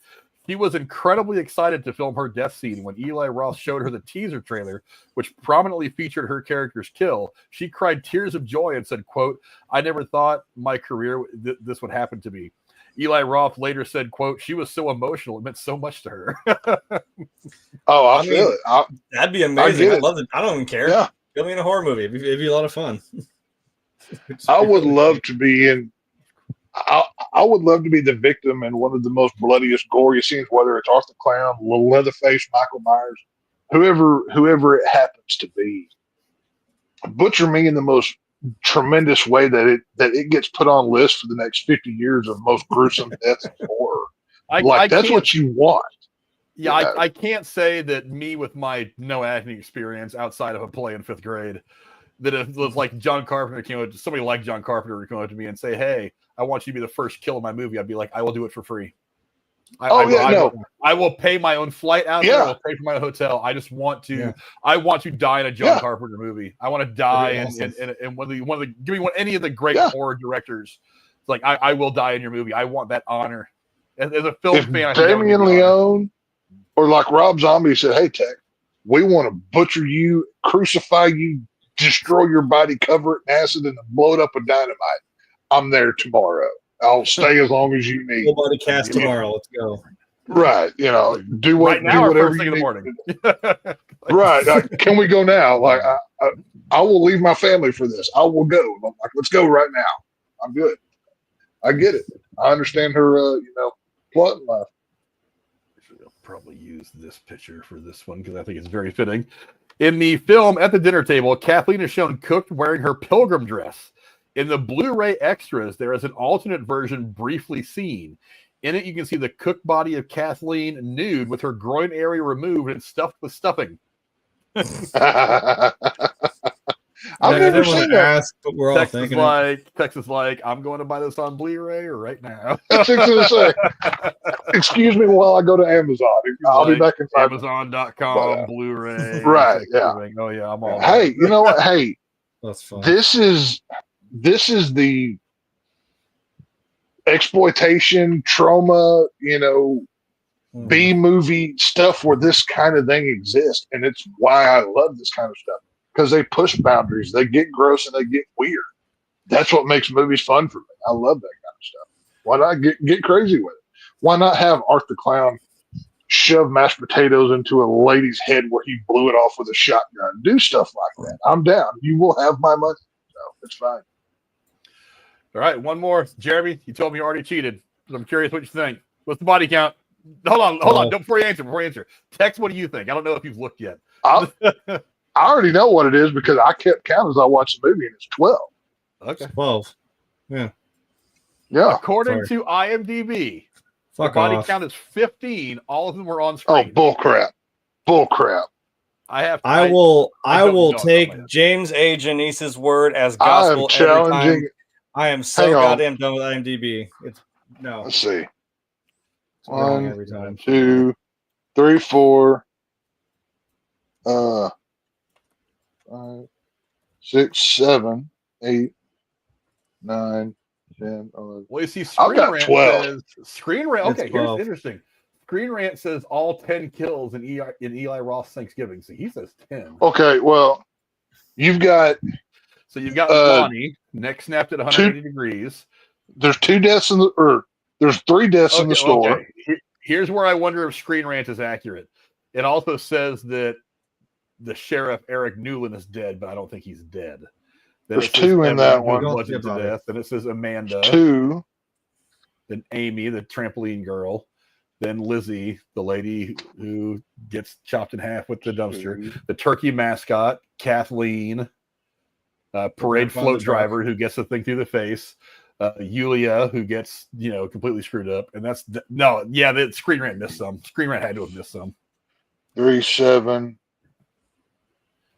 8. Thanksgiving 2023 lists of death. Yeah, from, I've still got 12 because we've got 3. We've got 3 big deaths in the store. The 2 deaths at the Russian guy's house. We've got actually it's 13. 13. We've got the 3 deaths in the store, the two Russians, the beheading, and then the boat going through the guy's head. We've got 2 for the oven scene because you've got stepmom and then dude that gets his head bashed in. 1 in the dumpster. Tim Miller gets beheaded, and 2 in the trampoline. So that's 3, 5, 7, 9, 10, 11, 13. Technically 13, my count. No, you said both Russians. The dad didn't die. He got shot with the dart. He didn't actually get killed. Okay, yeah, that's true. Okay, so 12. Okay, 12. Then back to my original number.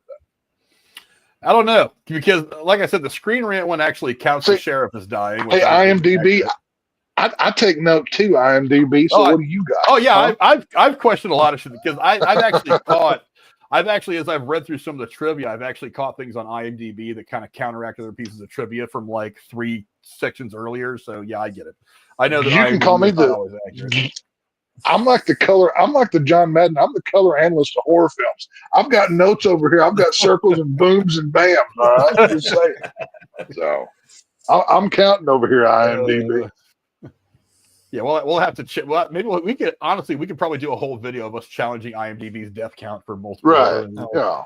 That's probably something we can do in the future. But that's all the stuff that I've got for this movie. Let's go and start to wrap this thing up. Let me get you guys' final thoughts on Thanksgiving from 2023. Tex, go ahead. Give us your final thoughts.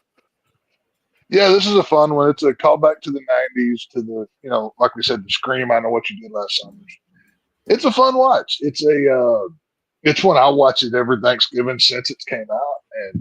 And, we we don't get enough good genre horror at different holidays. So anytime a new one is made, I'm going to support it. And, you know, hey, if listen to me, Eli Roth makes a horror film, I'm going to be there day one. So go check this one out. It's a lot of fun, and it's worth owning. And knowing that there's a extra scene with stuffing in a private area, I'm definitely going to go get the physical copy of this movie. So they're going to make another little bit of money off of it. So it's all good.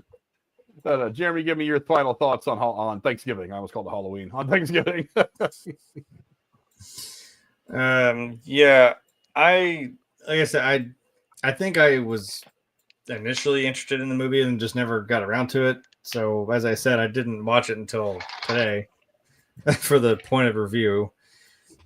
I'm not upset that I watched it because, as we've said, it was entertaining. The kills were the most fun part of it because I can appreciate good practical effects. That's, it's always a saving grace for me. As for the story, I mean, okay. I, again, still think like you're still kind of a shitty person, and I don't know how you land on cooking someone's stepmom in the oven. I'm still not going to get over that. Not even knowing that he made that deep of a deep cut that, like, oh boy, I hope they notice that my meat grinder is a fucking waffle iron. I'm like, what the fuck? Really? No one cares. Okay, man. But it was a fun kind of ride, just a fun little slasher movie. And as for a sequel, I don't know. We'll see. I'm a little more interested now, but probably out of curiosity. So yeah, they make a sequel. I'll watch it. I mean, I'll give it a fair shake. Look, and this movie's fun. It's not everything that a lot of people were building it up to be, but it was still fun. I mean, look, good deaths, interesting enough. A couple of good acting performances. The rest of the movie, didn't quite get where I wanted it to go. But like I said, if there's a sequel, I'll give it a watch because I could see myself watching this movie again for the basic entertainment value that it gives, But yeah, it's available on what did I watch it on? I think I watched it on Peacock or something like that, or Netflix. Netflix, I think, is where it's on. So go find it on Netflix. Give it a watch if you have a Netflix account. I don't think you'll be sorry. It's a couple hours of good fun. But thanks to my co-host for coming and hanging out with me as always. Appreciate you guys bringing your expertise, especially in the field of horror movies. Jeremy, where can the folks at home find you? I'm usually here whenever we're not doing Die Hard, which will be funny for a few weeks, but then I can't make that joke anymore. That's pretty much it, because where is it? Still in frame? Right here? The box? Because I'm lazy. Step up, man. Get that stuff done so you start putting some content out there. And I can stop carrying you on YouTube for crying out loud. Oh, that's not even... He just now gave me, like, admin buttons and crap, so don't even... Okay. Well, it's because I trust you. Buttons. Really trust you. I know. I can't wait for it's not like Casey's like, look, if I start playing video games, I got to carry Casey, and I don't want to do that. Okay. True. Carrying Casey, just those two words, sounds like a terrible experience. I know. And, my back hurts already. The Shape Alone Star State, my man Tex. Where can the folks at home find you, my friend? Well, as far as recommendations go this week or this episode, I'm 4 seasons deep in rewatching of The Walking Dead, which Jeremy and I spoke of some time ago, and it's been fun. But I'm taking a pause to absorb the first 4 seasons because I know it goes down from here, and I'm going to rewatch I'm going to do something that I wanted to do a while ago. I'm going to rewatch the Final Destination. So if you're looking for a recommendation, I don't know where they're streaming or whatever, but if you want to see some more senseless kills and people die for no reason, go watch some Final Destinations. That's what I'm going to do for the next week or so. So kind of cleanse the palate of Walking Dead before I jump back into 15 other seasons of shows that I have to go through. So. Yeah, I found it so hard to keep up with TV shows lately. Well, it's just I've wanted to do a complete rewatch of everything Walking Dead, all the spinoffs, and really try to reappreciate what I loved before. So I've been doing that. Like I said, I'm about 4 seasons in, so I've seen the best part of it. So now I'm going to let that bask a little while before I trudge through the rest. So what you gonna do? The first Final Destination is actually on HBO Max. The rest of them seem like I've nowhere. got the box set I bought a few years ago at a pawn shop for like $5, so it's pretty good. So. Well, if you at least get into the first one, I mean, it's on there if you want to see it, and then if you want to dive into that, Right? Yeah. If you've got, you know, if you've if you've got whatever it's on, let's say go watch some Final Destination. You know, it's watch some. Appreciate the work of Tony Todd. You know, posthumously. You know, God rest. But God, yeah, he's the morgue guy. Yeah, the mortuary assistant. God, he plays death. Yep. Yeah. As for me, you'll find me back here on Thursday. Look, it probably sans Jeremy. He doesn't want to do it, although I think he'd love this movie. We're gonna bang out the 4th Die Hard movie because I know that me and Tex both. I'm looking forward to this one. Jeremy, here's why I think you should. Here's why I think you should watch the movie, because it's a Gen Xer old man like me getting beat up on by one of the more modern, younger, computer savvy millennial guys. So if you like that kind of thing, it's got Kevin Smith. And it's got Kevin Smith in it, which is kind of fun. Honestly, I think you'll enjoy it. It's my second favorite, close second to the original. I think it's better than the first one movie. It's actually a really fun movie. But yes, at least me and Tex, maybe Jeremy if he wants to give this movie a go. We'll be here on Thursday to break that one down. We are not going to do the 5th one. I haven't gotten around to watching it again yet. I'm going to watch all 5 of them. God. I don't think we're going to review it though, because it's just not a good movie. And there's other movies I want to get into. But so we will definitely be doing Die Hard 4, and then after that, maybe at the end of that review, we'll just kind of rank all the Die Hard movies amongst ourselves and have some fun with it and see how much we liked them, and we'll get your guys' thoughts on them as well. But you can find us back here on Thursday doing another review for Die Hard 4. Jeremy, I hope you'll join us. I think you'll enjoy the movie. It's a lot of fun. You will. No. You will. No. I think you'll like it. But anyway, thanks to my co-host for being so awesome as usual. Thanks to all of you for coming and hanging out and giving us your time. Again, spread the channel around. Help us grow. Growth is stagnated completely. YouTube does absolutely nothing to help us out. We are growing a little bit on Rumble. We are growing a little bit on Twitter. Follow me on Twitter as well if you guys would, because I'd like to go monetized on Twitter as well. It's the hell of YouTube. I'm never going to take YouTube's money. I don't want YouTube's money. They can kiss my ass. I'll take your money, Elon. We will be I'm willing to be bought. Yeah, I'm okay. Yeah, I'm okay with Elon's money. I don't care. But we will see you guys back here on Thursday. Until next time, thank you all. Adios. And, game over, man. Game over. Game over. I mean, I'm not going back for seconds in this movie. Maybe I will. I don't know. I'll go back, but again. You better eat all your food, because remember, there's no leftovers. I'd go back, but yeah, John Carver told me there weren't no leftovers, so I can't go back. But whatever. Not though. Hey, I just want I need an oven that big. Where do you buy one of those? Dude, where do you buy an oven where you can fit a full-size adult human? That's what I'm saying. For a cafeteria for like schools. Was it in that bougie school? It was in their cafeteria. I bet you. And now, folks, it's time to say goodnight. We sincerely appreciate your patronage and hope we've succeeded in bringing you an enjoyable evening of entertainment. Please drive home carefully and come back again soon. Good night.